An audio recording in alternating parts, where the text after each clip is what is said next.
আসসালামু আলাইকুম deer listener, Sikdar একাডেমিতে আপনাদের সকলকে স্বাগত। আজকে আমরা ন্যারেশনের পার্ট 4 রয়েছি। যে আজকে আমরা অ্যাসারেটিভ সেন্টেন্সে কীভাবে পরিণত করা হয় সেটা নিয়ে ডিসকাশন করব। এর আগে আমরা অনেকগুলি আরও 4টি ভিডিও দিয়েছি, 3টি। সেটা হলো এটার প্রাথমিক অবস্থানটা নিয়ে আমরা ডিসকাশন করেছি। তবে সেগুলি দেখলে হয়তো এগুলো বুঝতে সুবিধা হবে। তবে অ্যাসারেটিভ সেন্টেন্স আমরা জানি যে সেন্টেন্স দ্বারা আদেশ কোনো বিবৃতি প্রদান করে তাকে অ্যাসারেটিভ সেন্টেন্স বলা হয়। তাহলে এই সেন্টেন্সের লিঙ্কিংগুলো কী হতে পারে? লিঙ্কিং বলতে যে ওয়ার্ডটা জানেন, এটা কি আই গো টু স্কুল। তাহলে এখানে আই গো টু স্কুল হলে এখানে একটা অ্যাসারেটিভ সেন্টেন্স কোনো বিবৃতি প্রদান করছে। তো এখানে আমরা কী দিতে পারি? রানা সেইড। এখানে কি অ্যাসারেটিভ সেন্টেন্সে দ্যাট দ্বারা সংযুক্ত করতে হবে। 3টা সেন্টেন্সে দ্যাট আমরা প্রথম ভিডিওতে এগুলি বলেছিলাম, প্রথম, দ্বিতীয়, তৃতীয় ভিডিওতে। তো সেগুলিতে বেসিকটা দেওয়া আছে কোন সেন্টেন্সে কী হবে। 3টা সেন্টেন্সে দ্যাট হয়, অ্যাসারেটিভ, অবজেক্টিভ, এক্সক্লেমেটরি, 3টা দ্যাট। তাই এটা হলো অ্যাসারেটিভ সেন্টেন্স। তাই দ্যাট আমরা দ্যাট দিতে পারি, দ্যাট রানা সেইড। এখানে অনেক সময় টোল্ড হয়। আচ্ছা, টোল্ডের ব্যাপারটা পরে ডিসকাশন করি পরে। দ্যাট আর এই যে সাবজেক্ট হিয়া রানা আছে থার্ড পারসন, এটা এখানে আছে ফার্স্ট পারসন। তো কী হবে এখানে আমরা এই অনুযায়ী বারটা বসাবো এখানে। তাহলে এখানে আমরা কী দেবো? হি। এটা নাউন আছে না, প্রোনাউন দিতে হবে হি। আর এখানে আছে প্রেজেন্ট ইনডিফিনিট টেন্স। আর প্রেজেন্ট ইনডিফিনিট থাকলে কী হবে? Past indefinite. তো প্রেজেন্ট ইনডিফিনিট থাকলে পাস্ট ইনডিফিনিট। তাহলে হি গোর পাস্ট ফর্ম কি? ওয়েন্ট দিলাম, ওয়েন্ট টু স্কুল। তাহলে এখানে এইলো অ্যাসারেটিভ সেন্টেন্সের প্রক্রিয়া। টেন্সের পরিবর্তন সব জায়গায় এক। টেন্সের অ্যাসারেটিভ, ইন্টারেক্টিভ, অবজেক্টিভ, এক্সক্লেমেটরি সবগুলো এক হবে। Present indefinite, past indefinite, present continuous, past continuous, present perfect, past perfect, present perfect, past perfect, continuous. এটা হলো টেন্সের পরিবর্তনটা। আর থার্ড পারসন সর্বদা থার্ড পারসনে, ফার্স্ট পারসন থার্ড পারসনে পরিণত হবে। আর এখানে দ্যাট হবেই অ্যাসারেটিভ সেন্টেন্সে। তো এখানে আমি একটা নোট দিয়েছি, যেমন অবজেক্ট না থাকলে সে অথবা সেইট বসবে, আর অবজেক্ট থাকলে টেল অথবা টোল বসবে। অনেক সময় আমরা দেখি যে সের জায়গায় সেইট বসে, আবার টেলের জায়গায় টোল বসে। তো এটা কোন সময় ক্ষেত্রে? আর আমরা এখানে দেখতে পাচ্ছি যে আমি একটা সেন্টেন্স দেখেছি যে রাফি সেইট টু কাফি। এখানে অবজেক্ট কি? এখানে অবজেক্ট হলো কাফি। আর এই যে আমরা উপরে একটা সেন্টেন্স লিখেছিলাম, যেমন এখানে যেমন রানা সেইট, এটার পরে কোনো অবজেক্ট নেই। এই সেন্টেন্সটার পরে কোনো অবজেক্ট নেই, কোনো অবজেক্ট নেই। তাই অবজেক্ট থাকলে যেমন 2টা সেন্টেন্স একসাথে থাকতে হয়, মানে আরেকটা অবজেক্ট থাকতে হবে। এখানে আমরা দেখতে পাচ্ছি কি এই যে কাফি একটা অবজেক্ট আছে, এখানে অবজেক্ট আছে, কিন্তু এটার ক্ষেত্রে কোনো অবজেক্ট নেই। তো অবজেক্ট নেই, এই যে সেইটের পরে কোনো ওয়ার্ড নেই। আর এখানে আবার সেইটের পরে টু কাফি আছে, তো এটা কি? অবজেক্ট।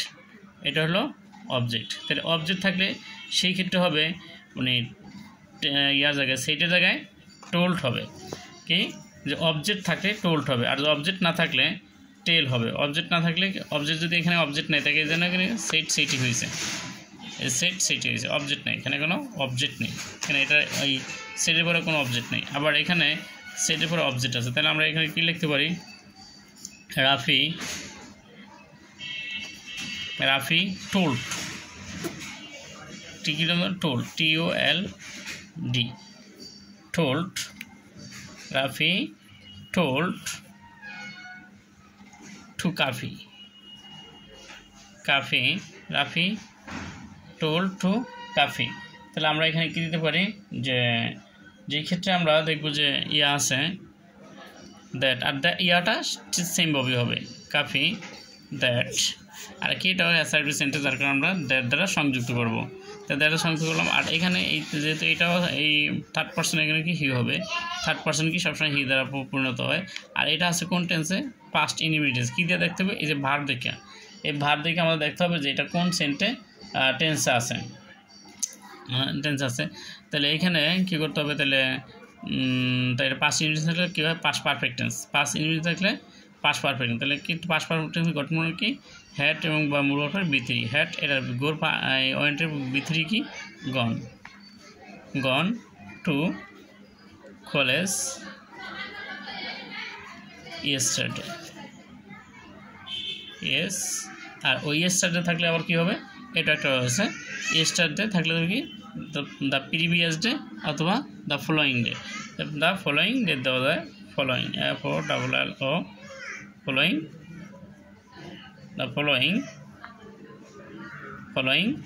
ডে।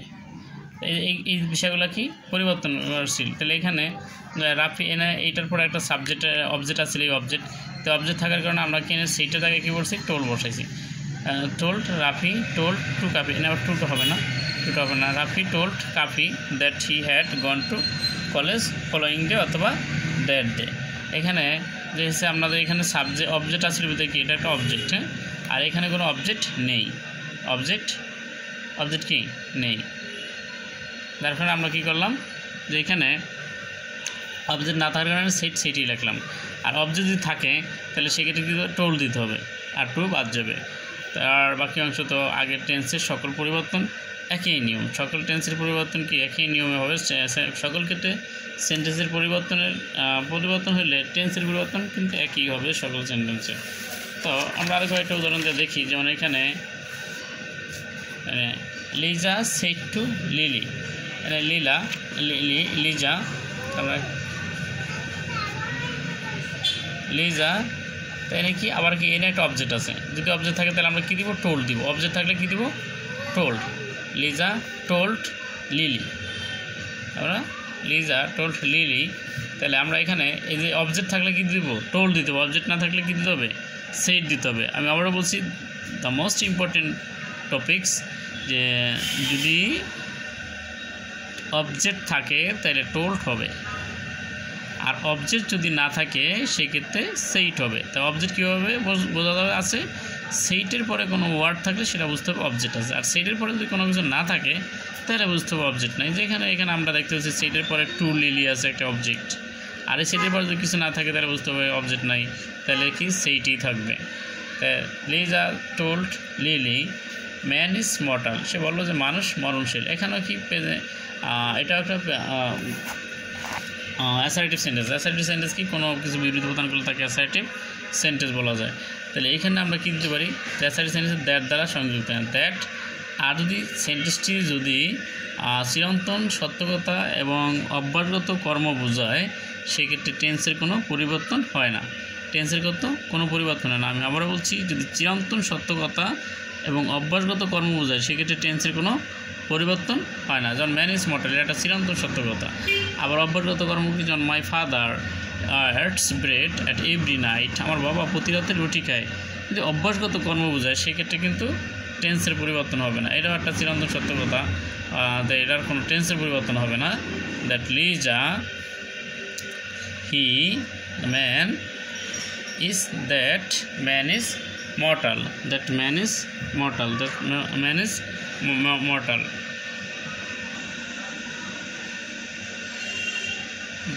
তাহলে কি এখানে যেহেতু এটার কোনো পরিবর্তন নাই, তাহলে এখানে আমরা এটা লিখব, দ্য ম্যান ইজ মর্টাল, তাহলে কি মানুষ মরণশীল।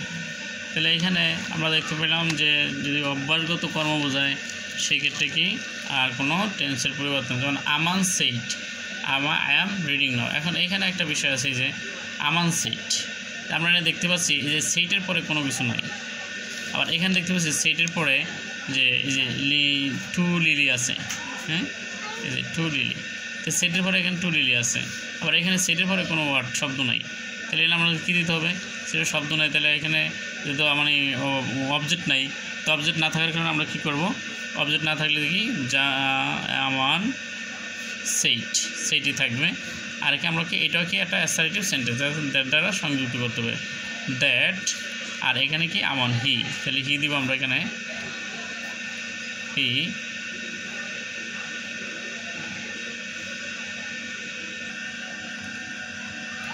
তাহলে আমরা এখানে লিখ করি কি দ্যাট হি, কেউ ইয়ার পরিবর্তন, এটা আছে কি কন্টিনিউয়াস টেন্সে, প্রেজেন্ট কন্টিনিউয়াস টেন্স থাকলে কোন টেন্স হবে, আবার past continuous, he was reading, না পাস্ট কন্টিনিউয়াস গঠন করলে কি হি ওয়াজ রিডিং। নাও থাকলে কী হবে, এই যে এই জিনিসগুলা কিন্তু ইয়াতে দেওয়া আছে পিছনের ভিডিওতে, যে না দেখলে বোঝা যাবে না। আসলে এরকম অনেকগুলি ভিডিও দেওয়া আছে 1, 2, 3-তে যে লেসনগুলো ইয়াদের কিছু পার্টগুলো দিছি, সেগুলোতে বেসিক জিনিসগুলো সব আলোচনা করে আসছি। তো আর এখানে আমার আইসিটির সবগুলো বিষয় রয়েছে, সকল বোর্ডের রিয়ারেন্স আছে, ইন্টারমিডিয়েটের সকল আইসিটি বোর্ডের প্রশ্নগুলো সলিউশন করা রয়েছে। তো ভিডিওটি ভালো লাগলে লাইক, কমেন্টস, শেয়ার, সাবস্ক্রাইব করতে আমরা যেন না ভুলে যাই। তাহলে আমরা এখানে কি করতে পারি, নাওয়ার পরিবর্তে আমরা দেন দিতে পারি। তো আমরা এরকম যদি প্রেজেন্ট পারফেক্ট ইন্ডিপেন্ডেন্ট কন্টিনিউয়াস থাকে, আমরা আরেকটা লিখতে পারি, যেমন Rafi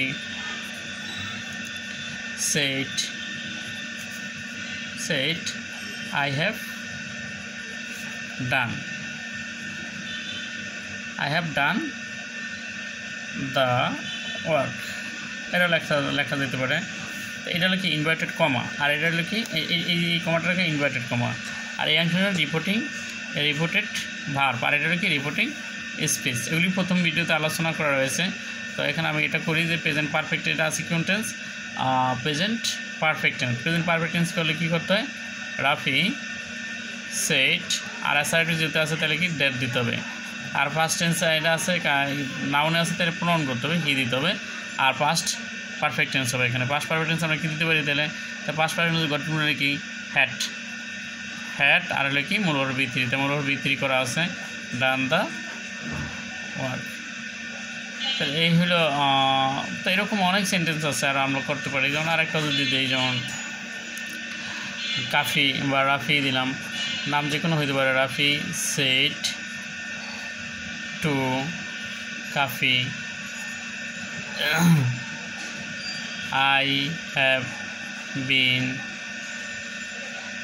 I have been reading for 2 hours। তাহলে এখানে যে এটা কোন টেন্সে আছে, এটা আছে present perfect tense. Present perfect tense হলে হবে কি past perfect tense, past perfect continuous. Present perfect continuous আছে তাহলে করতে হবে পাস্ট পারফেক্ট কন্টিনিউয়াস, বিপরীত মানে প্রেজেন্টের বিপরীত হলে পাস্টটা করতে হবে। এটা আমরা এখানে দেখতে পাচ্ছি এই যে সেটের পরে একটা কি আছে, অবজেক্ট আছে। তো অবজেক্ট থাকলে কী করতে হবে, সেটের জায়গায় লিখতে হবে রাফি, এসে যদি অবজেক্ট থাকে তাহলে লিখতে হবে কি টোল্ড কাফি, তাহলে আমরা কিন্তু দ্যাট আর কি হি দিতে হবে, হি। আর প্রেজেন্ট পারফেক্ট টেন্স থাকলে কি, প্রেজেন্ট পারফেক্ট কন্টিনিউয়াস দিলে পাস্ট পারফেক্ট কন্টিনিউয়াস নয়, he had been reading for 2 hours। এই তো এরকম টেন্স পরিবর্তন হয়ে গেল। তো বাকি অংশগুলি আমরা নেক্সট ভিডিওতে দেওয়ার চেষ্টা করব। আজকের মতো এখানেই, আমরা সবাই ভালো থাকি, সুস্থ থাকি। আল্লাহ হাফেজ, আসসালামু আলাইকুম।